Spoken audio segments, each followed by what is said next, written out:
Something happened. Yeah.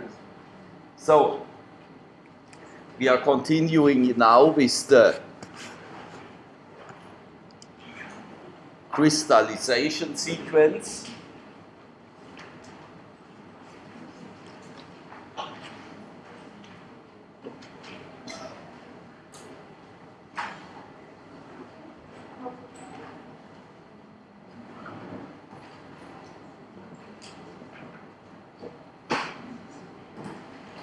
So we are doing at first in this class, in the, still the midterm break, at first all the theoretical background, and after the midterm break we are continuing then with all the geological feature, where we can find then all these different rock types.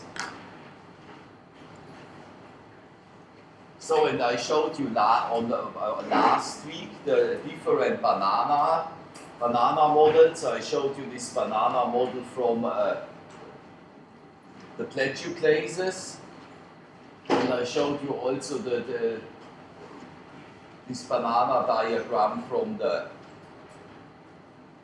olivines. No, not from the olivines, from the pyroxenes. And today I'm showing you the one from the olivines. So, and I told you that the olivines consist mainly of two end members. That is the forsterite, that is here the firelight, and the forsterite is the Mg2Si04, and the firelight is the Fe2Si04.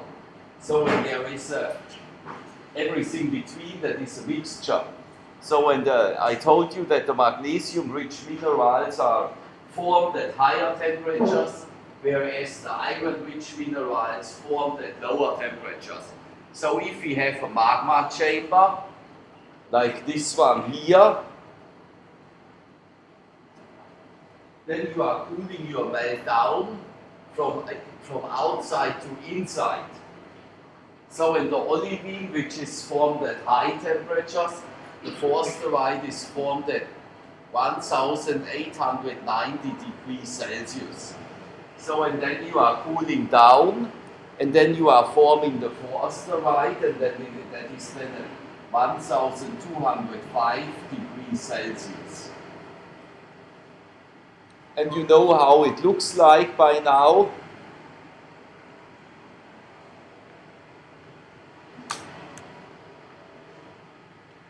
It is a lot of times. We have a melt of this composition going down here, going there, running to this place here, and going down, and then we have this a forsterite of this composition, and that is the FO90. So in the FO90, that is the typical forsterite, which you will find in the peridotite. So you have here melt, then you have here the solidus, and here you have the liquidus.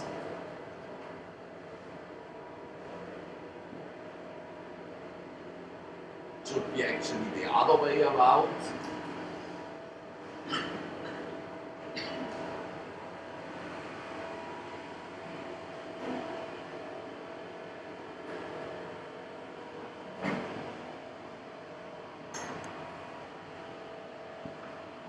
So here you have only melt, then you are crossing this border, you are forming here you have a crystal mesh. So, and beneath here you have then a solid olivine. So, and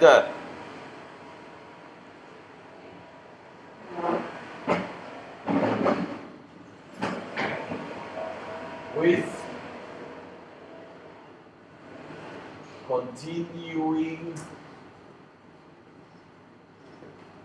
crystallization,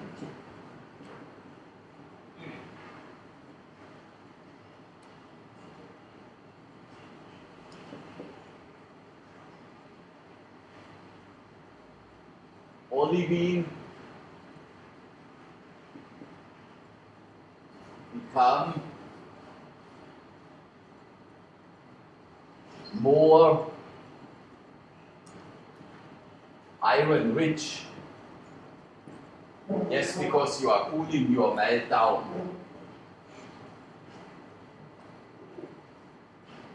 Then the typical mantle olivine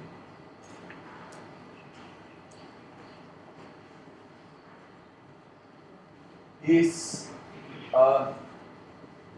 forsterite 90, yeah, that is there you have 90% magnesium, 10% olivine, is a FO90 and has about 3000 ppm nickel.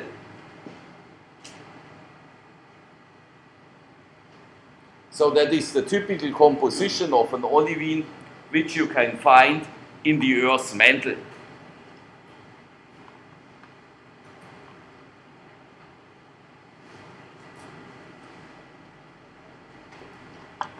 So in the forsterite 90 you are calculating in following way. That is magnesium divided by magnesium plus iron multiplied by 100. So you can multiply it by 100 or not, that is up to you. If you are not multiplying it by 100, then you get not a forsterite 90, then you get a forsterite with a magnesium number of 0.9. Yeah? So both is okay.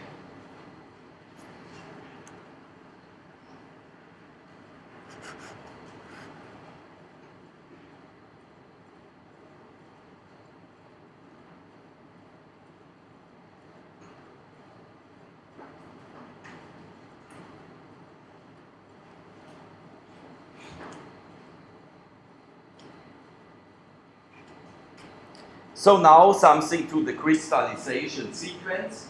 I told you that these minerals, if you are, while you are cooling down the melt, you will crystallize the minerals in a certain order, yeah?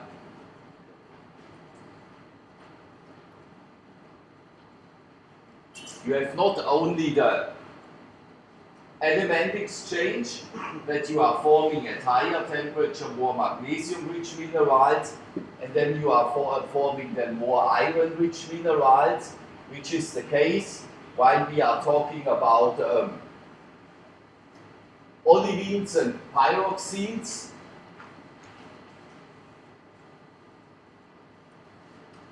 And for the plagioclases you have then the sodium-potassium exchange, and for the garnets you have then iron, magnesium, manganese and calcium exchange. You are forming also at different temperatures different minerals.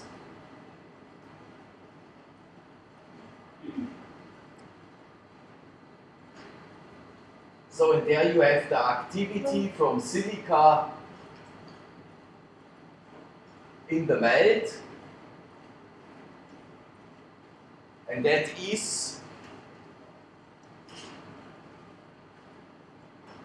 roughly Y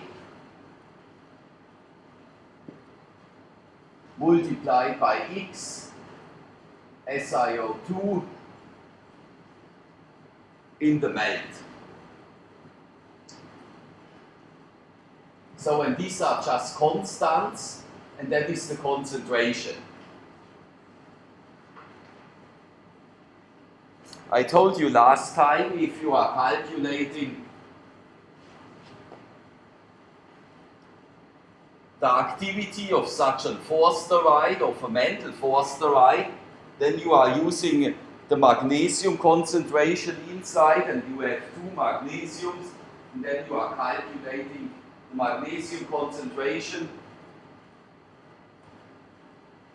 you are putting it just 2 times, that means 0.9 multiplied by 0.9, and that is then 0.81. That is then your activity, for example, for a Forster-Wright.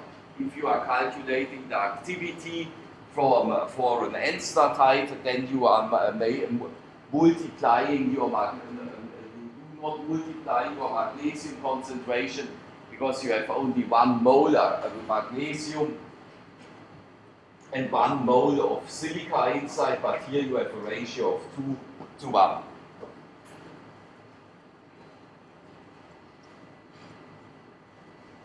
So, and here we have then the SiO2. Then we are crystallizing here different minerals. So, for example, we are starting to crystallize the olivine. The next mineral which we are crystallizing is the OPX. Then we are crystallizing, for example, the CPX. And then we are crystallizing, for example, an anorthite.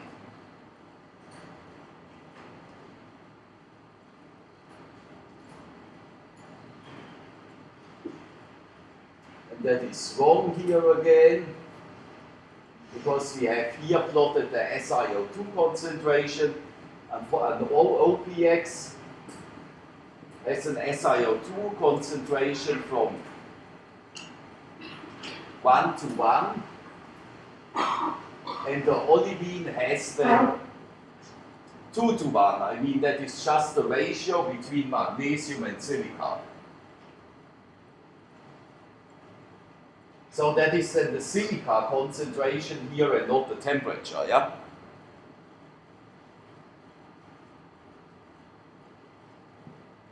So, and that's the basis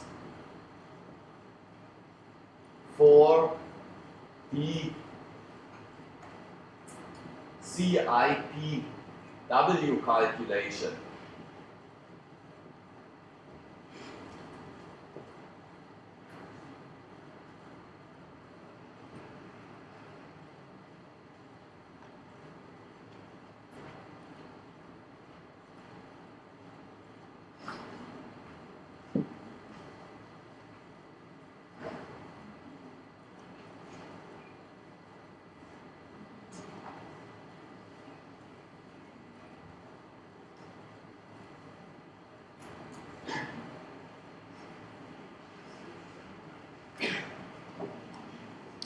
So in the CIPW calculation, that is a calculation which you are using to show which minerals you can crystallize for a certain given bulk composition. Yeah, you can measure the bulk composition of a rock. So, and then you are getting the percentage of SiO2 inside, of MgO inside, of FeO inside, of CaO inside, of Na2O inside, of potassium oxide inside, from all this stuff. And then you can make, or you can calculate the crystallization sequence. So, and at the beginning you are removing always more and more silica out of your melt, and therefore your rock becomes then silica undersaturated. So, because if you are now going just to Yahula Creek for the ES303 field trip, yeah, everybody was there, is it? So, and there you saw these scarboroughs, and these scarboroughs, that is an oceanic crust actually, yeah, that is just the plutonic counterpart from a basalt. And these scarboroughs are intermediate to mafic rocks. Yeah, you can have a gabbro which has still a little bit quartz inside, and you can have a gabbro which has olivine inside. Yeah, the olivine gabbro, that is the more silica undersaturated gabbro. So, and then you are removing always from this melt, you are sucking out the silica, and therefore you can then make a crystallization sequence. And this one you can calculate. So that is for the CIPW norm. So, and if you are using this calculation,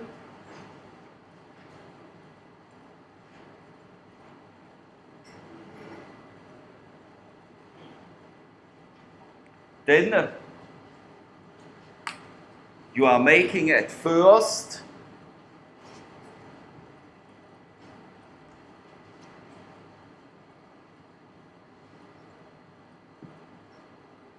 you are removing in your calculation the phosphor, and you are removing it in the form of P2O3 plus CaO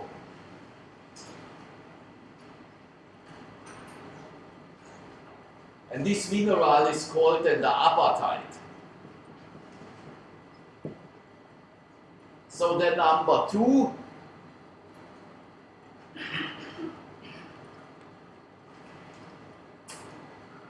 you are removing then the titanium. So that is TiO2 plus what else is inside? FeO. And then you are making an ilmenite. Then the third thing which you are removing in your calculation, that is the potassium. You are removing the K2O plus the Al2O3. And what else? Then you are now you are starting to remove silica. And if there you are removing 6 SiO2. And what is this? This is an autoclass. So, and if we are talking about an autoclass, you know this by now, that is a K-feldspar. So then the fourth thing of our calculation, you are removing the sodium plus the Al2O3 plus the 6 SiO2, and that is then the albite.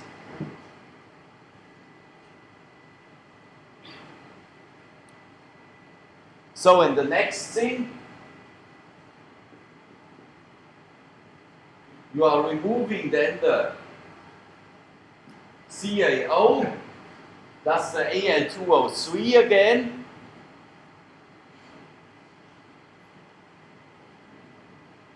So plus silica.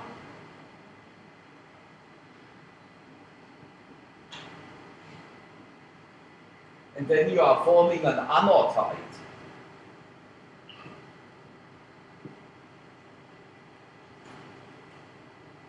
So, and then you have still some Al2O3 in excess, and there you are forming then a corundum.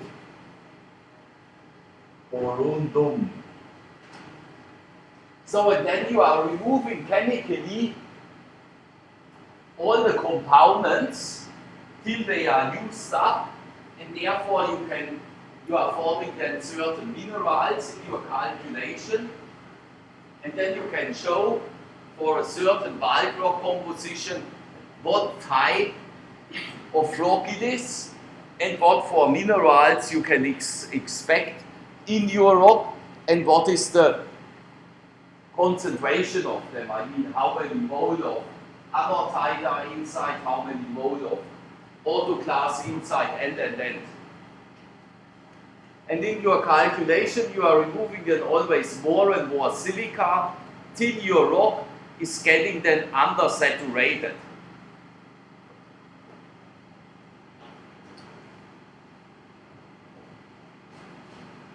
So we will do then such a calculation in class, because now it is maybe a little bit confusing.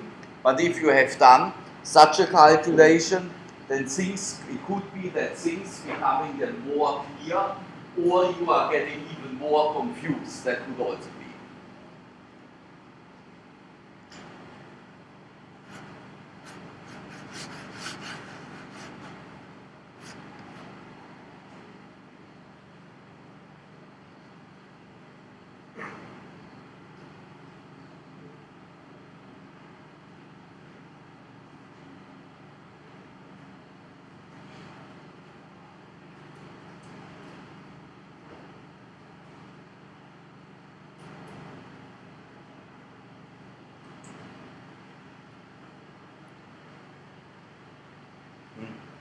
Mm.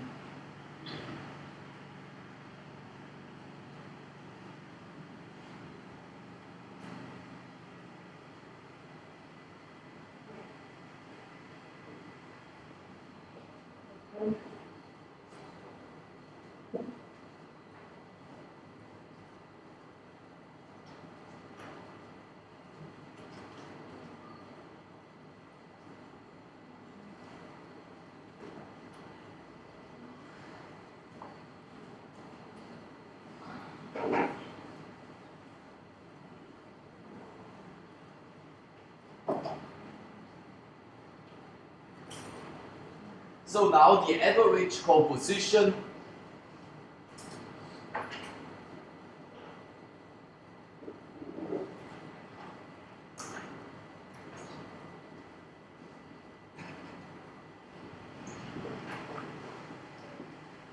of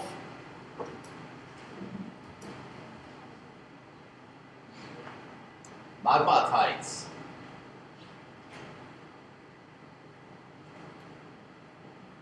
so you should actually know this also from ES306. There you have a nice diagram. Inside you have on this side acid rocks. Then you have on this side ultramafic rocks. So and what do you have between?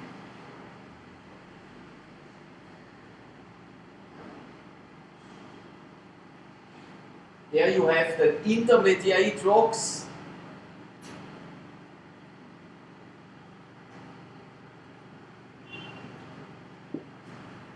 And there you have mafic rocks. So, and what is now a typical acid rock?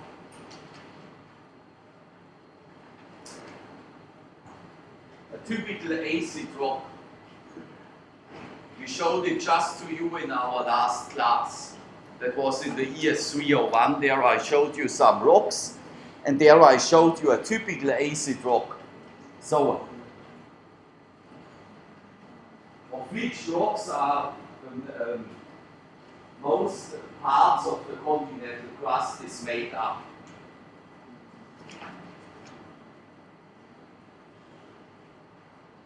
That is the granite. Here we are putting the granite. So what is then the typical intermediate rock?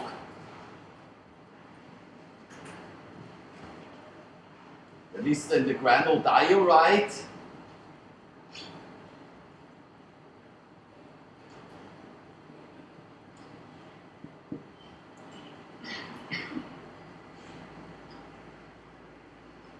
And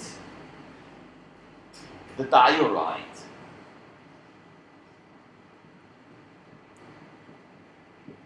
So what is then the typical mafic rock? I just mentioned it to you before. A typical mafic rock, the oceanic crust is made up of mafic rocks. That is the gabbro.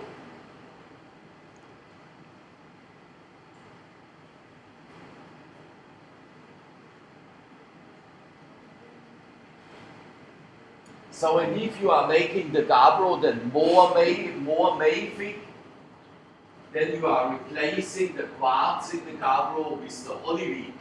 So, and then you are making an olivine gabbro.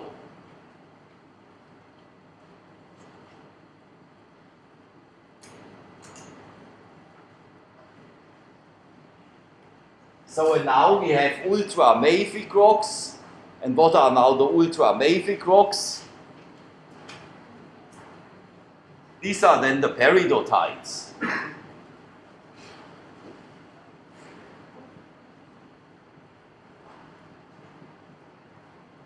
So, and the peridotites can be subdivided in the lersolites, in the harzburgites, and in the dunites. So, I mean, again, there are some minor modifications in as well. like the wehrlein, for example. So and now there is a reason why this granite is acid and the peridotite is mafic. They are chemically totally different. Yes, you know this by now.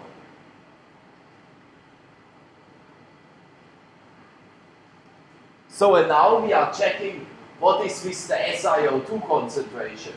Is the SiO2 concentration in the granite higher or is it in the peridotite higher?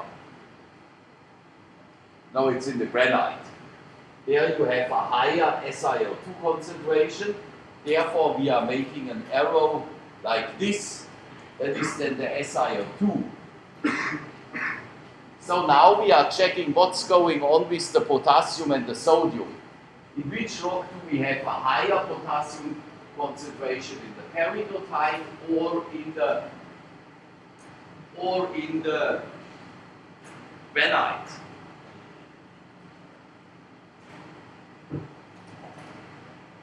The arrow goes also like this. Then we have here the potassium and the sodium. So because the potassium and the sodium that goes then in the K-feldspar, that is the potassium, where we are removing the potassium. Now I can just continue with the water from yesterday. So, and the sodium goes then inside the albite. So, but now what is going on with the calcium, the iron, and the magnesium?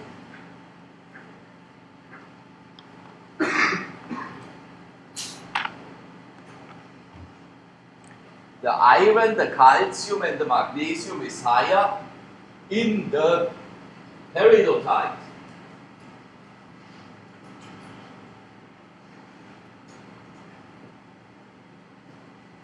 So because iron and magnesium, for example, that is not sitting in a K-feldspar, and there is also no iron and magnesium in the olivine, the iron and the no iron and magnesium in the plagioclase.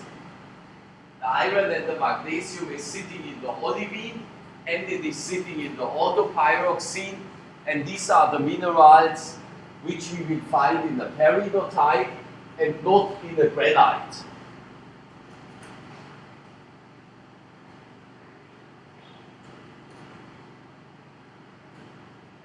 So, and then when we are doing such a CIPW calculation, I showed you in the first 2 hours, I gave you an overview, what we are doing in this class. So, and there I told you that we are calculating the color number.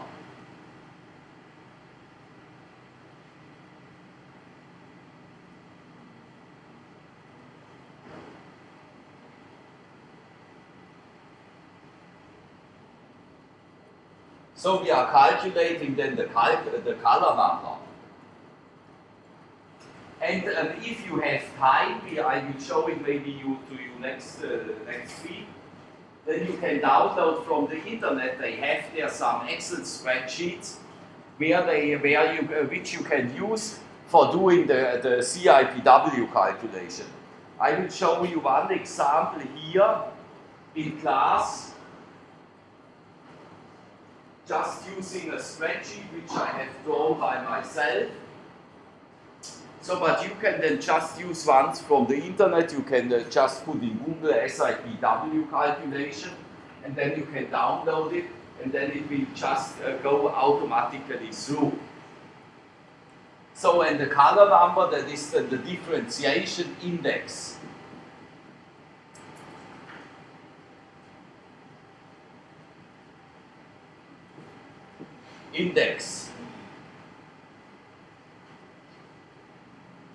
So in the color number is called the color number because you have your minerals inside your rock have different colors. Yeah? So in this color number, that is also a number between 0 and 1 or between 0 and 100, depends always if you are multiplying it by 100 or not. So in there you have, the number shows you then how much light colored minerals you have inside, compared to the dark colored minerals. And that is then the DI, and it's the shortcut for the differentiation index. So, and then what are the light colored minerals in your rock? That is the albite, plus the next one is the autoclase, then the quartz. So, and if you are going then to the silica undersaturated side, that is, if you are going in your QAPF diagram,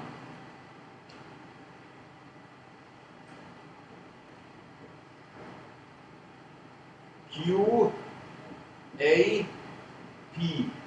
diagram, if you are going here on the top, you are on the silica saturated side, and if you are going to the silica undersaturated side, then you are going to this side in your crystallization. So, and there you have the not longer quartz in your rock, there you have then the fluid minerals in your rock, and the fluid minerals, these are then just the noisite,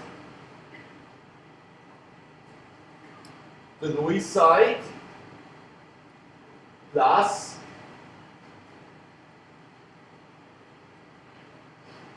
the nepheline plus the calcite. So, and these are the light colored minerals.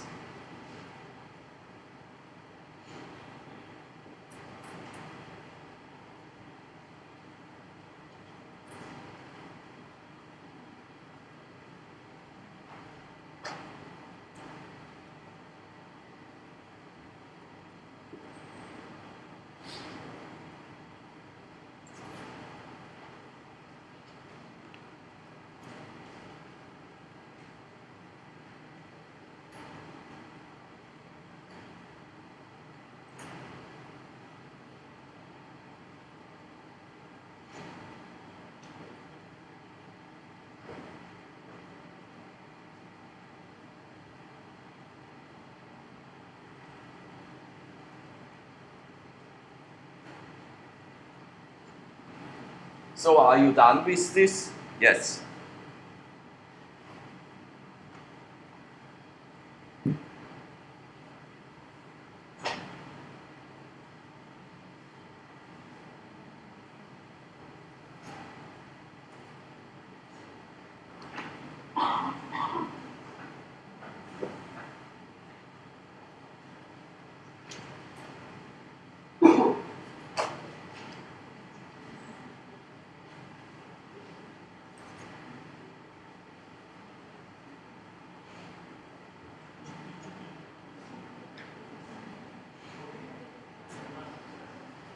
So now there are different ways to show this in different diagrams.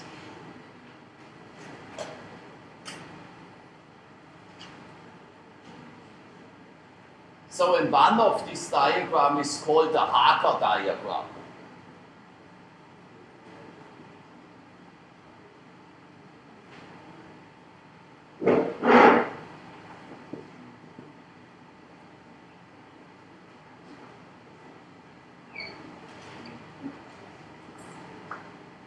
So then we have here the weight percent of oxides.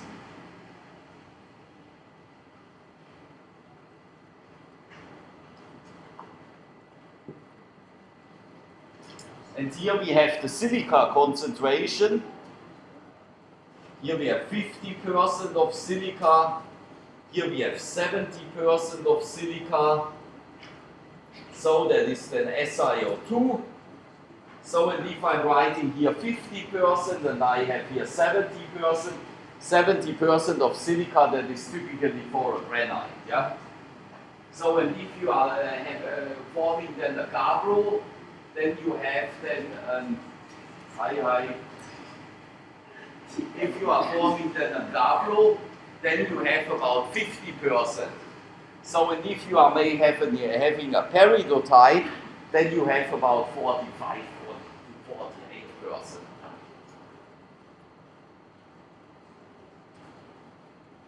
So then we can make here two curves.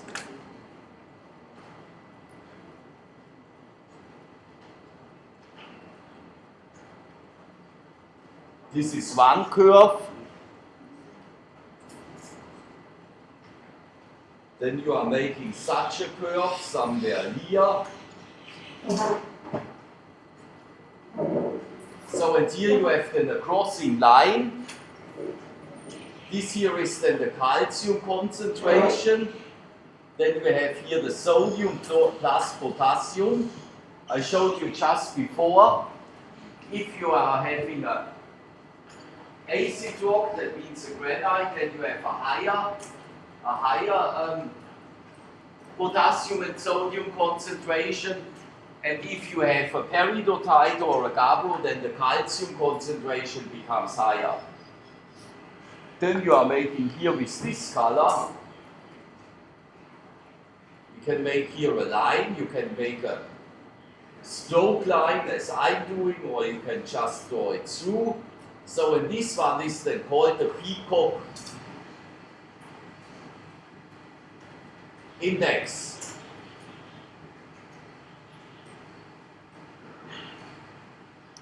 So, and now we should show what magnesium is doing. So, and the magnesium goes like this. That is the MgO. So, and with increasing MgO,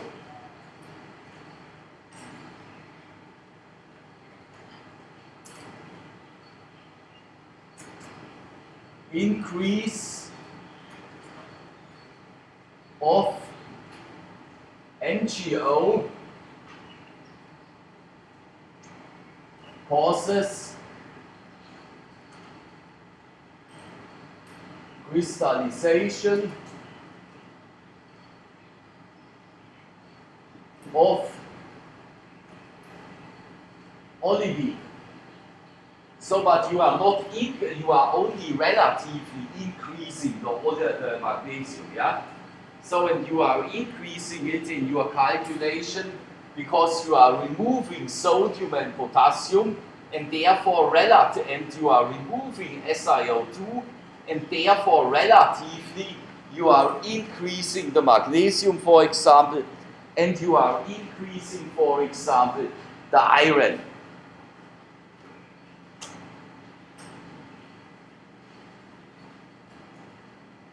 So then the crossing point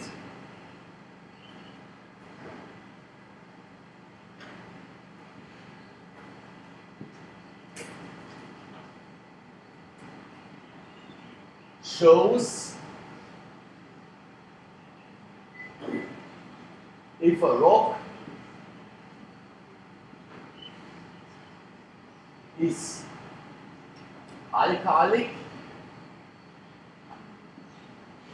or subalkalic.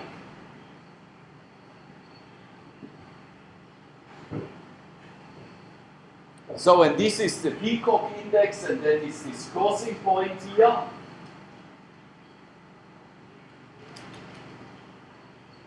And that is controlled by the SiO2 concentration.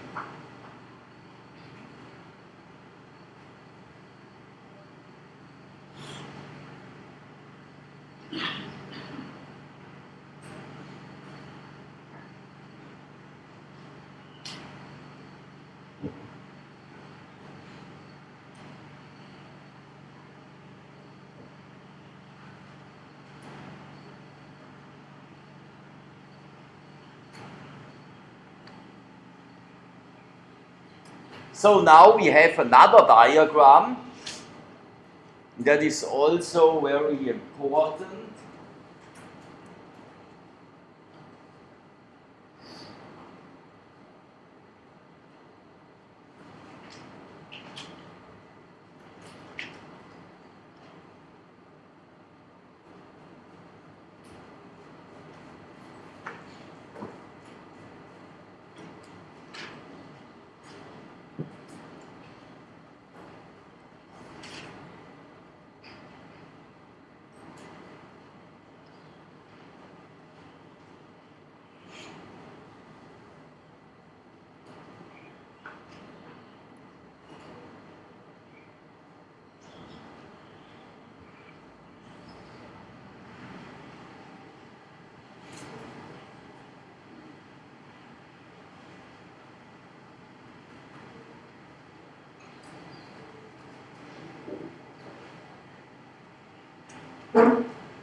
So we have now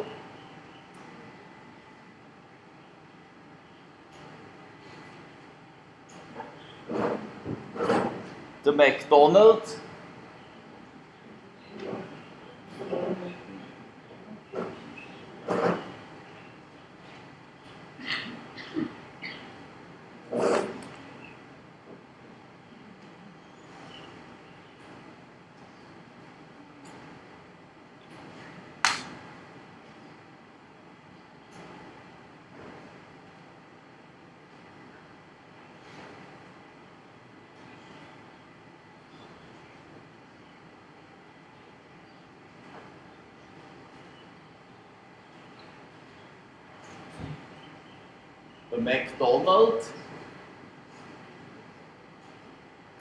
and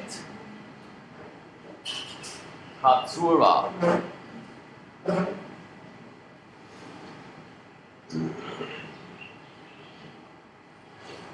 So in the McDonald's, beside making the burgers, here they are making also face diagrams.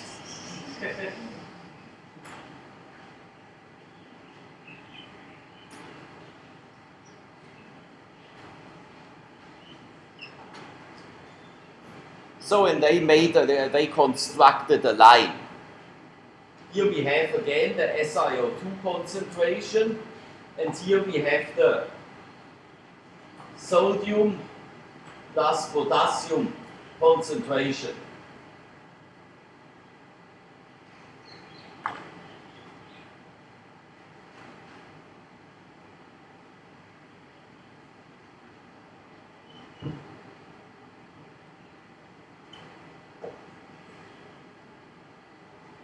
So and this line is then called the MK line. M for McDonald's, K for Katsura.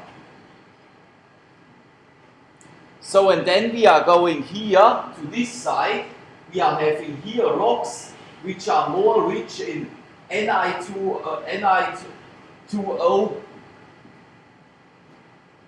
something like this. Here we have different compositions.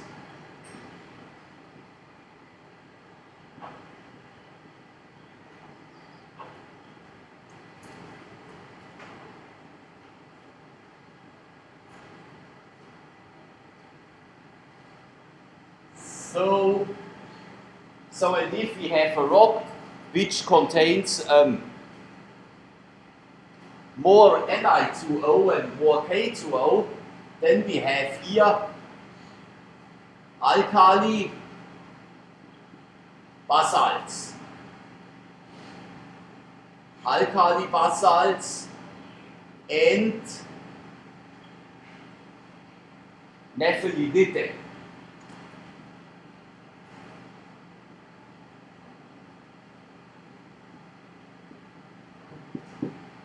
So in the alkali basalts and nephelidite you can find here in Wiki, they do a lot, yeah.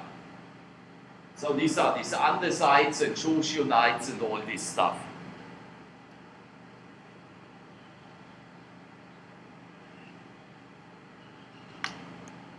So and then we are making this just in red, you know, I have a lot of colors here. We are making here maybe such points.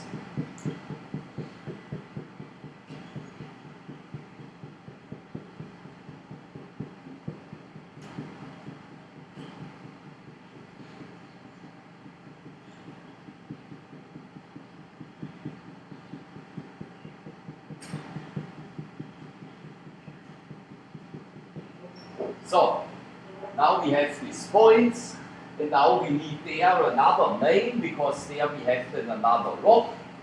So, and these are then the tolleite.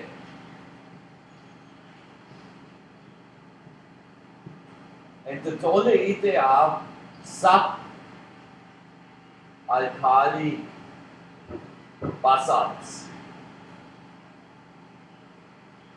They have then a higher SiO2 concentration and a lower and the lower Ni2O and potassium concentration.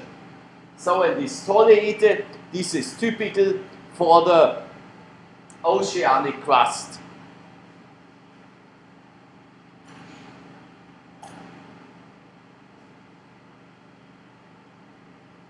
So, but now more important, because we are trying now in the third year, the things which you have not understood in ES303 and ES106, we are trying to connect them to each other. So what means this boundary? Yeah? I mean, you can say these are then the alkali basalts, and here you have the tolerated. So, but what means this?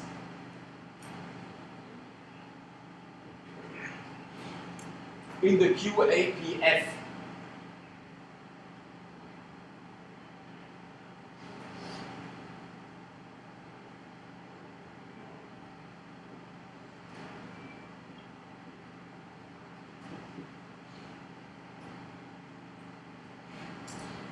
If we are crossing from here to here or from here to here, then we are sitting exactly here.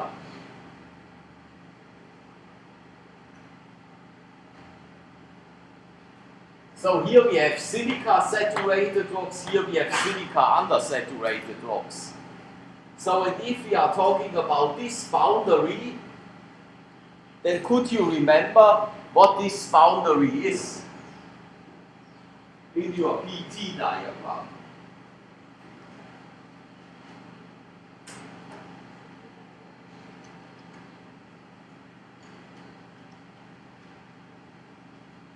I mean, you did last semester, I think so, the peritechnicum and the oitechnicum, and into this kind of diagrams. Huh? Aleni did it, okay. So then you remember, if you are checking your course description from last semester, then Aleni told you what the peritechnicum is and what the oitechnicum is, yeah? These were this kind of diagrams. If he has not done it with you, then you must tell it that I can do it. You know, that is the thing. Not so shy here. You had this kind of diagrams. For example, so, then you are making so, something like this and that.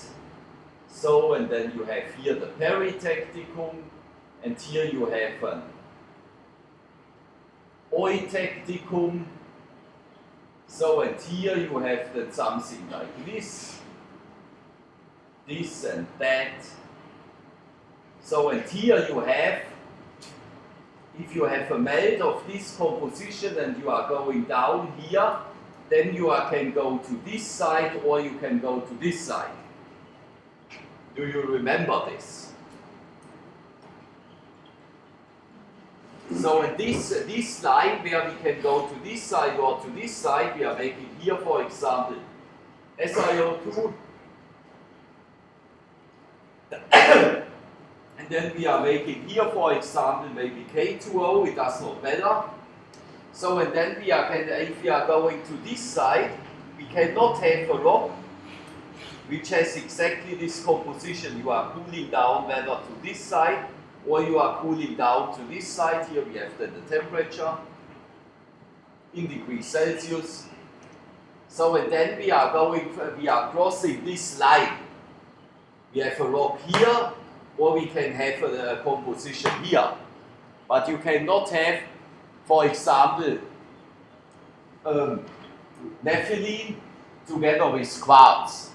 Because nepheline is a mineral which occurs only in silica undersaturated rocks, and quartz is a mineral which occurs only in silica saturated rocks. That's the same for the olivine. You can have you will never find a rock which contains olivine and quartz together. Never. So, but here in the QAPF diagram, we have quartz, we have alkali feldspar, we have plagioclase, we have fluid minerals inside. So there we are not plotting any magnesium inside, therefore we cannot show here the olivine. So, but we have our fluid minerals, which is the nepheline, the leucine, and the calcite.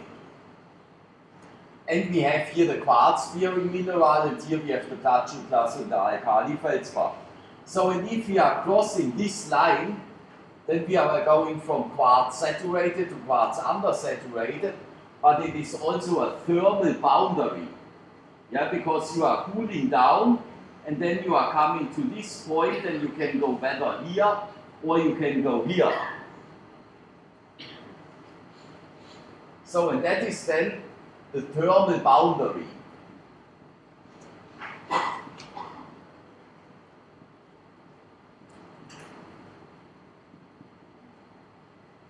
So, this is the thermal boundary here, this is the thermal boundary here, and here the thermal boundary is this line. So, and this thermal boundary is related, or it can be described by the SiO2 and alkali concentration in your melt. So, you are cooling them down here, you can move to this side, or you can move to this side. Your melt has to decide it by itself. So, and then you are crossing the border from silica saturated to silica undersaturated.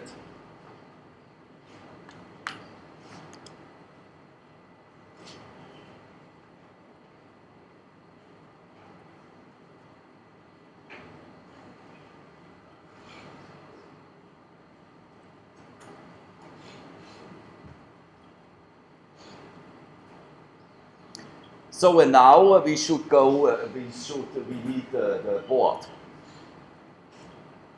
But only for one diagram. So we can just project it here.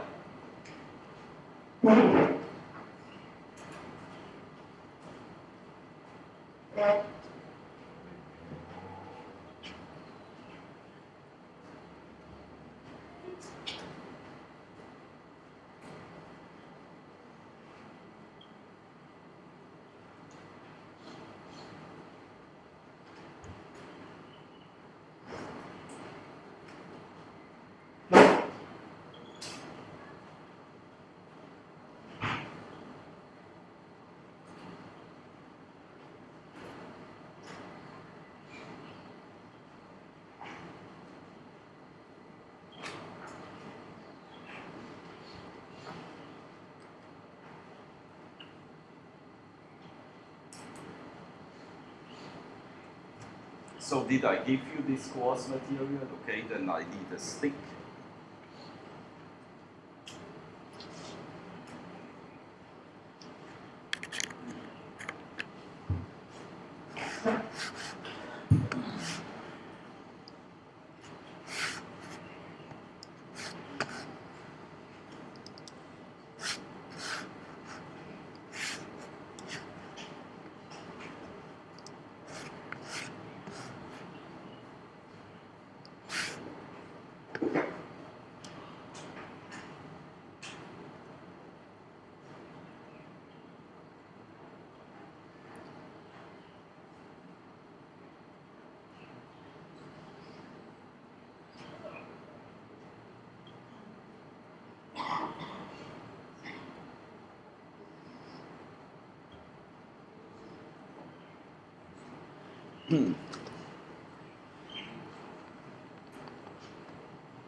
Okay, so and now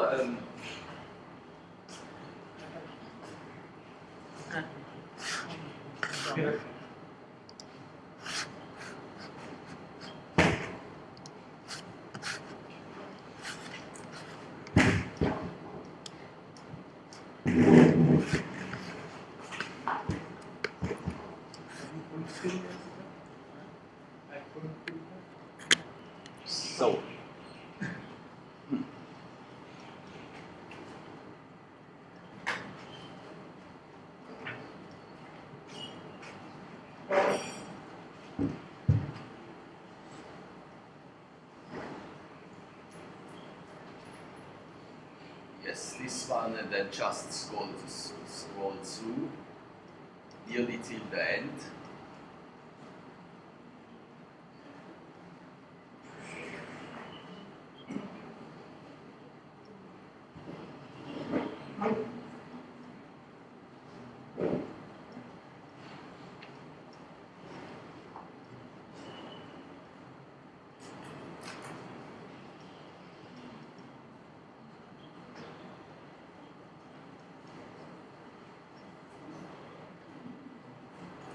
Continue, continue, continue nearly to the end.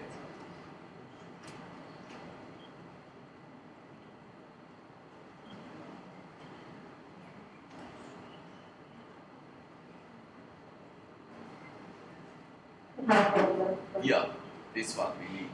So, and then just flip it.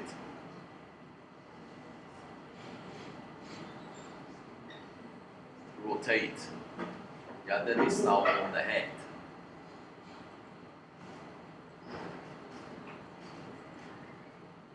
And a little bit smaller. So this is now the so-called task diagram. So in the task diagram is actually a very old diagram. I don't know when they have developed it, maybe 100 years ago, something like this. So in the task diagram, that is a classification diagram for inchless rocks. So you have here at the bottom the silica concentration again, ranging here from 35 or 37 to 72%, maybe one can make it a little bit up. Yes. So and then you have here on the y-axis, you have the alkalis, that is the sodium plus the potassium. So and then you can just analyze your rock, and then you can plot it in. So and here, for example, you have then the basalt. Here you have a basaltic andesite, and here you have the andesite.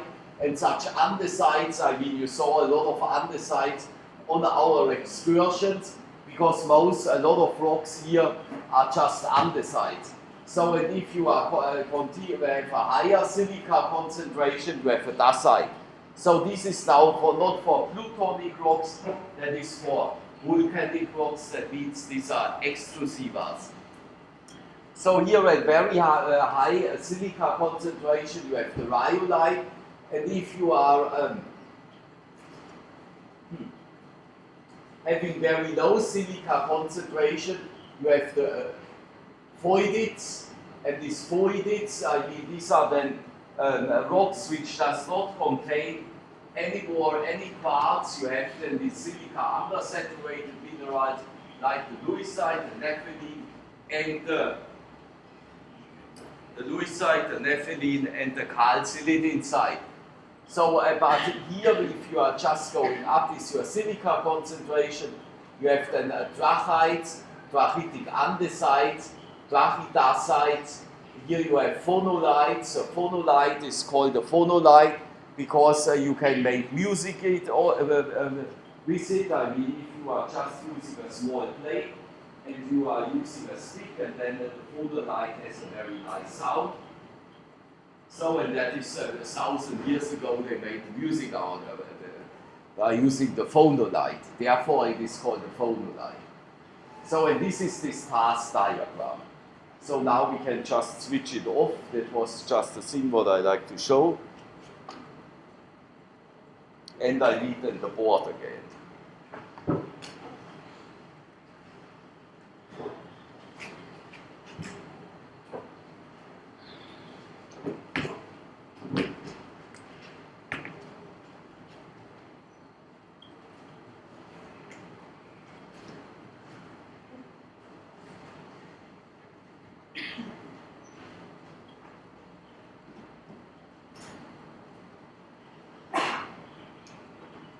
Classification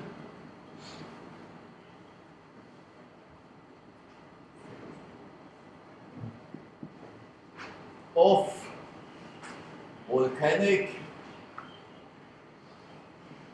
rocks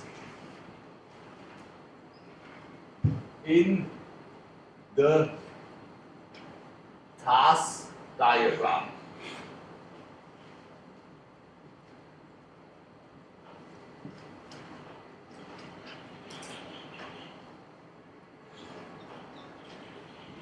So in that task diagram,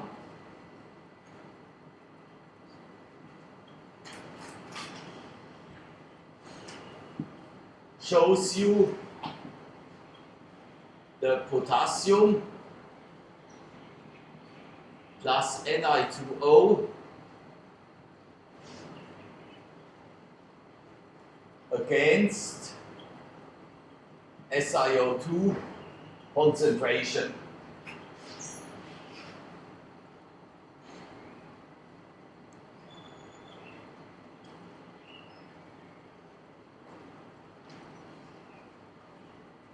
So, and that is the nomenclature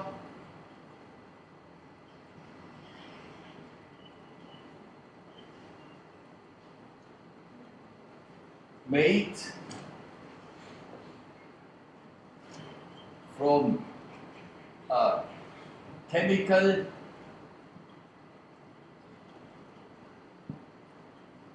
whole rock analysis analysis,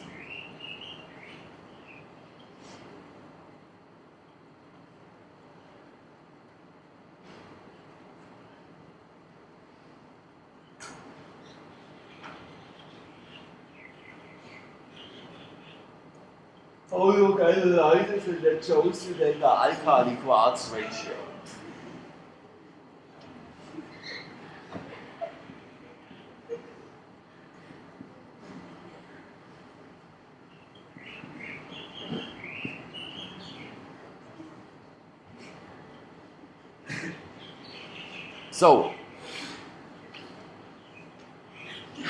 So in the NK line from before, you remember the McDonald and Katsura, yeah? NK line shows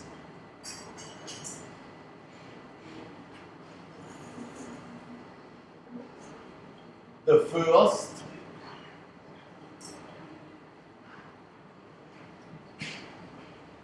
occurrence of nepheline.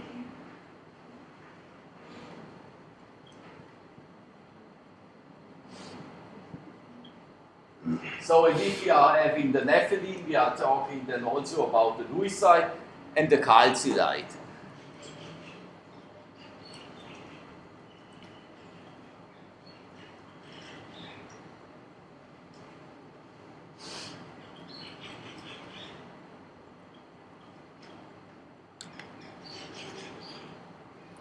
So these are just some simple diagrams to classify your rocks.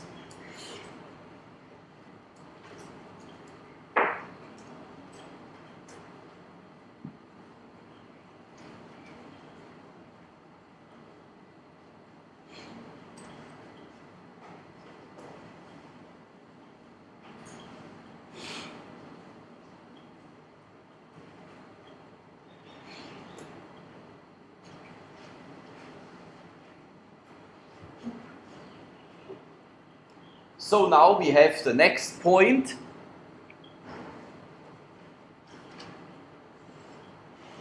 These are the trace elements.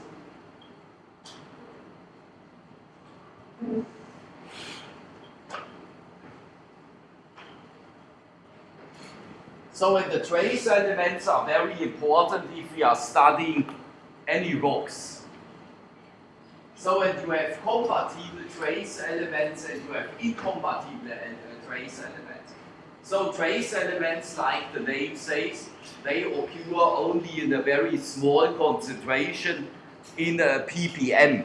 So we are measuring them not in weight percent like the magnesium or the iron or the calcium. Trace elements are just measured in ppm because the concentration is so low. So in ppm, that means parts per million. So in there we have compatible trace elements and we have incompatible trace elements.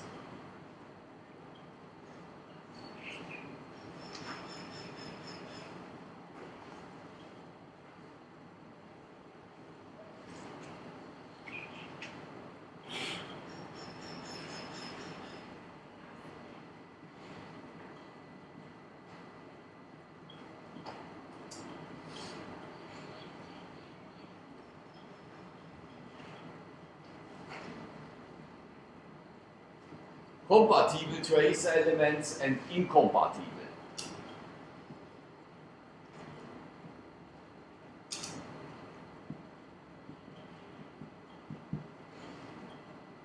So, and that I would also write very carefully in your notebook, because that I'm always asking also at the examination. So now the question is, what are compatible elements and what are incompatible elements? Compatible elements, they are taken by the minerals very early in the crystallization process. So that means these compatible trace elements, they are fitting very well into the crystal lattice of certain minerals. So, and what is now a typical compatible element in an olivine? You have just written it today in your notebook. What is a typical compatible element in an olivine?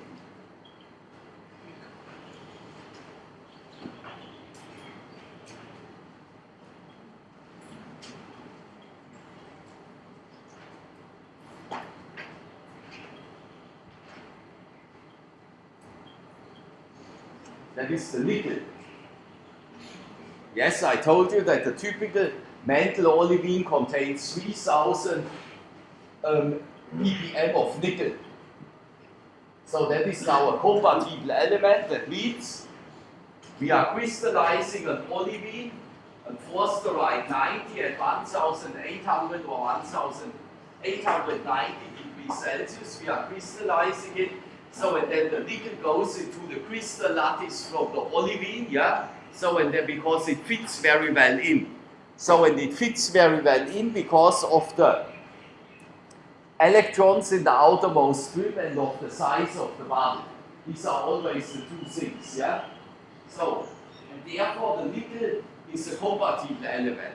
So, and what other element is also a compatible element and is associated with the olivine and with the orthopyroxene and the clinopyroxene?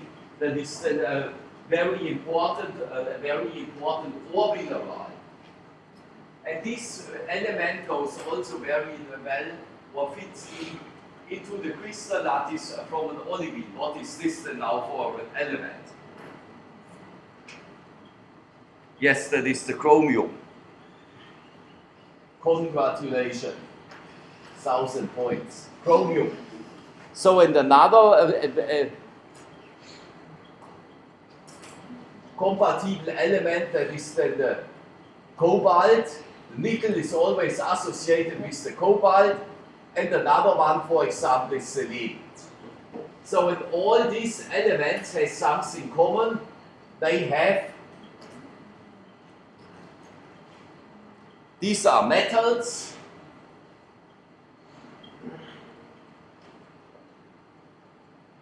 Having 4+.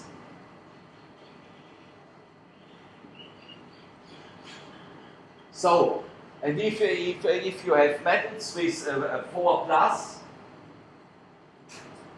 then you can replace it with the silica, yeah? So then we have incompatible elements. What are now then incompatible elements? These are elements which remain very long in the melt. So when they are going then later, when we are crystallizing them later on plagioclase or something like this, then they are going just in the residual melt in the slate formed minerals.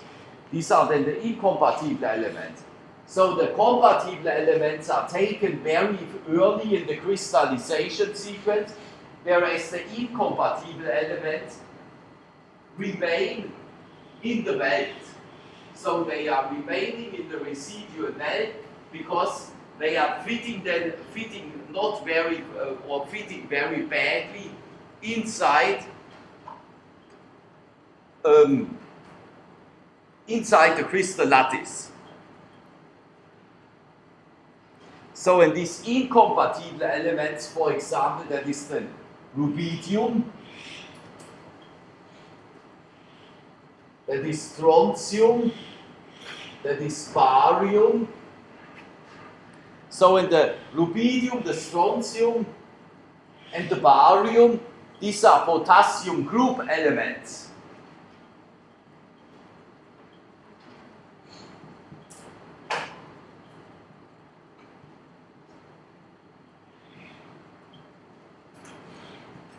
So these are then the potassium group elements. So then you have some other elements which remain very long in the melt, that is zirconium.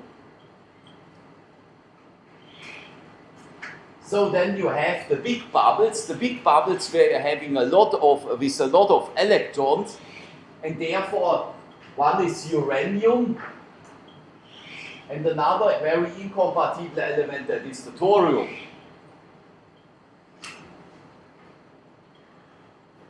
So, and these trace elements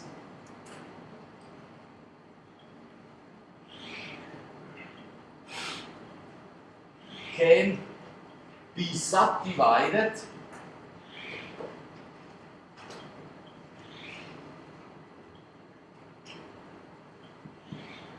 in light rare earth elements. So light rare earth elements, they have, as the word says, these are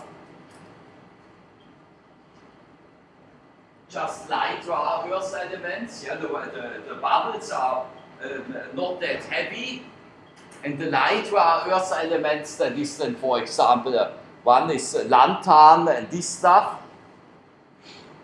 So they can then, during metamorphism, they can be removed very easily from a rock. Then you have the heavy rare earth elements.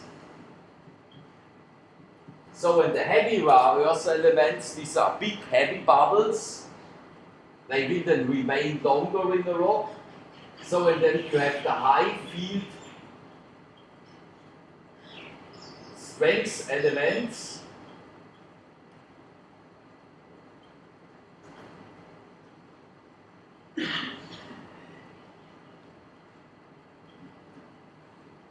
So, and these are elements like zirconium, the zirconium and the hafnium. So, but for you important is that just you have the light rare earth elements and the heavy rare earth elements.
So yeah, then we are done for today.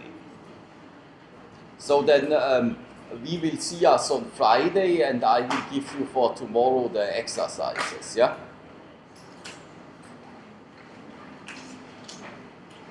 Yes, and give him then by tomorrow the money, yeah? for those who has not handed in.